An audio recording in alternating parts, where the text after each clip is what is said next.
बिन साबुन पानी बिना निर्मल करे स्वभाव। और जिसका मन निर्मल हो जाएगा, साफ हो जाएगा, वो भगवान को अति प्रिय व्यक्ति हो जाएगा। भगवान इसमें बोले हैं, निर्मल मन जन सो मोहि भावा, मोहि कपट छल छिद्र न भावा। ये 2 श्लोक गोकर्ण महाराज अपने पिताजी को सुनाए। तो इस प्रकार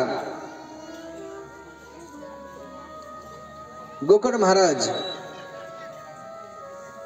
2 श्लोक सुना करके चले गए। तो इनके पिताजी फिर भागवत धाम को प्राप्त हुए। अब इसके घर में माँ है, धुंधकारी है।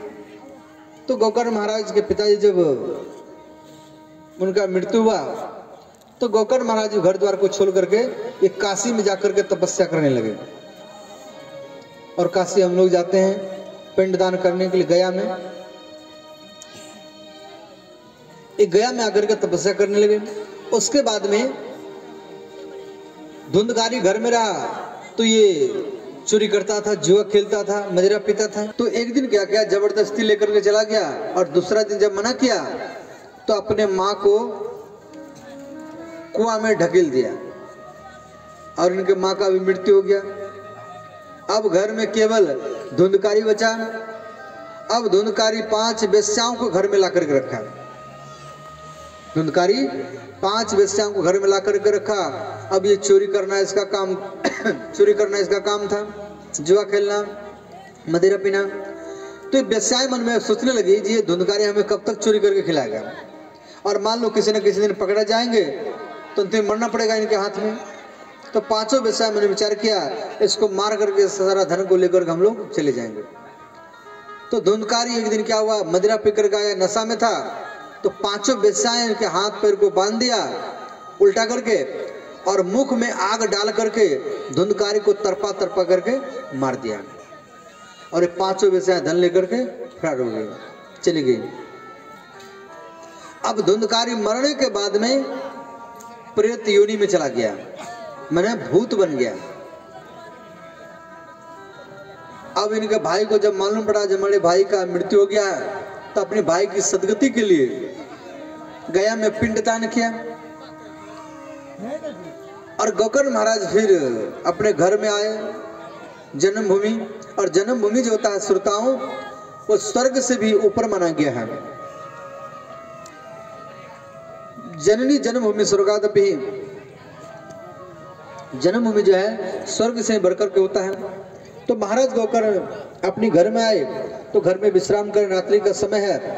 तो ये धुंधकारी प्रेत का रूप था, कभी सिंह के रूप में, कभी सिंह के रूप में, कभी बाघ के रूप में ये आकर के गोकर्ण महाराज को भयभीत किए। परंतु गोकर्ण महाराज भयभीत नहीं हुए। अब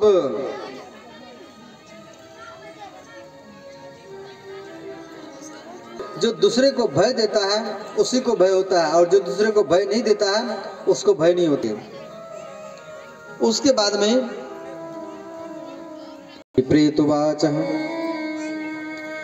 तो प्रेत कह रहा है, अहम भ्राता तोदमस्मि, अहम भ्राता तोदमस्मि, धुंधकारी इति नामतः शोकेनैव दोषेण ब्रह्मतमनासितं मया।